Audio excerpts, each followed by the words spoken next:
খাদ্যদ্রব্যের যে অগ্রগতির যে বিষয়টা আপনারা দয়া করে সেদিকে একটু ফোকাস দিবেন।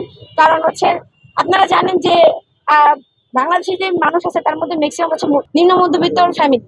তারা হচ্ছে ফলগুলো না খাইতে পারলেও একটু লেবু শরবত খায় ইফতারির সময়। সে লেবু যদি এখন ফলের মতো হয়ে যায় তখন দেখা যাবে কি পানি ছাড়া তার লেবু শরবতটা খাইতে পারবে না।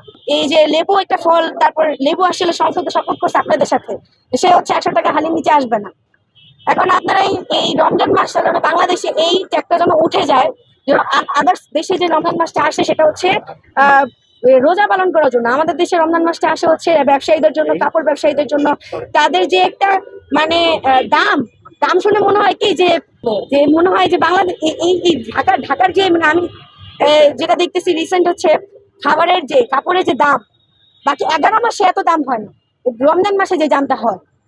আমি আবারও আহ্বান করতেছি আমাদের সরকারের নবনির্বাচিত সরকার যে আপনারা সব দিক দিয়ে খেয়াল রাখবেন, বিশেষ করে খাদ্যদ্রব্যের দিকে, পুলিশ সংস্কারের দিকে এবং কি মিডিয়া ভাইদের আপনাদের দেশে কোথায় কোথায় কি হইতেছে, কোথায় কোথায় প্রেম হইতেছে, কোথায় কোথায় কোন সরকার কার সাথে পালা দিতেছে, তো এগুলা না বলে, এগুলা না দেখে, এগুলা না প্রকাশ করে আপনারা কোথায় দুর্নীতি হচ্ছে, কোথায় খুন হচ্ছে, কোথায় কে আগুন লাগাই দিতেছে, এবং সেটা যদি সরকারও লাগায়। কারণ আমি যদি বিএনপিকে উল্লেখ করি যে অনেক মিডিয়াতে আমি দেখতেছি যারা বিএনপির বিরুদ্ধে এখন কিছু বলতে চায় না।